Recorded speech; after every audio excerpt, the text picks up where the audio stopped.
So today it's time to take a look at Crucial's latest budget SSD offering, and this is the BX200.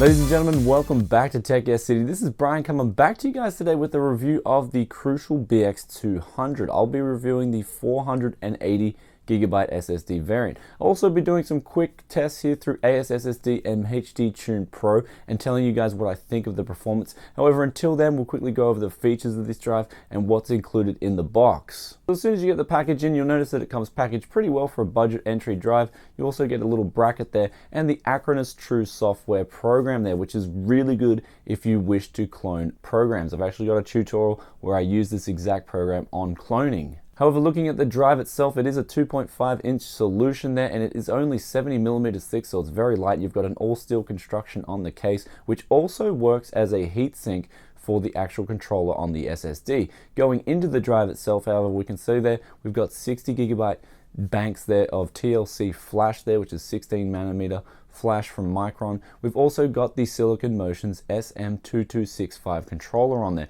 as well as the fact that we've got a 6GB cache of DRAM and SLC memory there for caching the drive for faster read and writes.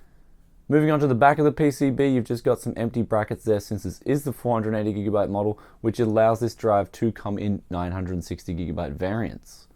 So quickly moving back to the drive there, you have the BX branding with the Crucial logo on there. Also on the side there, you have screw mounts or screw holes if you wish to mount this to an adapter. Also on the bottom, you have screw drives if you wish to just directly screw it into your case. So quickly moving on to some figures here with the BX200, it scored 965 points in ASSSD, so coming in quite a little bit under there, under the MX100 and also the Samsung 850 EVO, and these are smaller variants, might I add as well. Also, it did beat the BX100 by about 60 points. I managed to see a score of 897 in that particular benchmark. Also quickly looking at the inputs and outputs scores there, the max input output score I recorded on this drive was 72,417 on the read side, and on the write side 78,181.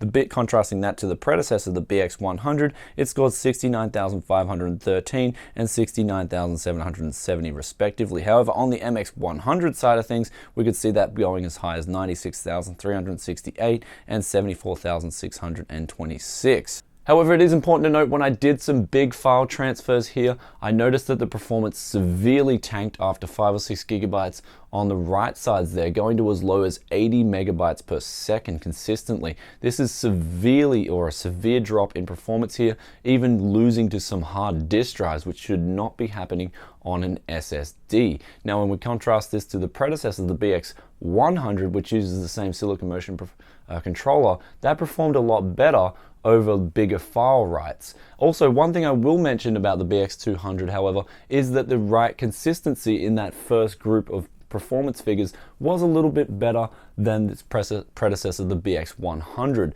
So we can see that the Silicon Motion's controller has improved somewhat. So in conclusion, what can I say about the BX200? Well, I'm actually not impressed at all with the performance of this drive. I mean, in ways, I think it's backwards from the BX100, and it's also still under the MX100 there. And this is a product that's almost coming on 2 years later, so I'd really like to see Crucial get back on their game with their budget line series of SSDs and get back on top, which when they released the MX100, they were on top. Everyone was just recommending these drives. I was blown away by the MX100 at the time, especially the 256GB variant.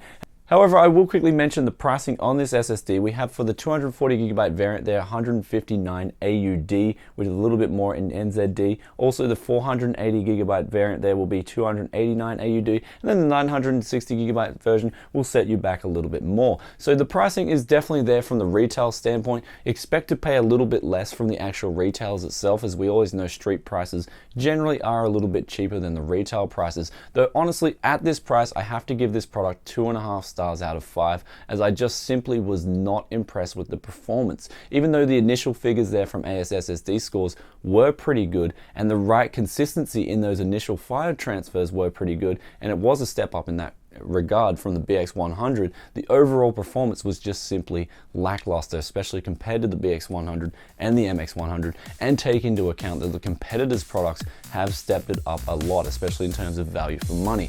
Anyway guys, that's about it from me today guys. If you love these concise and precise reviews, then you know what to do. Hit that thumbs up button, and I'll be coming back to you guys in another tech review very soon. Peace out for now, and also don't forget to subscribe to Tech Yes City for the latest tech news and reviews. Bye.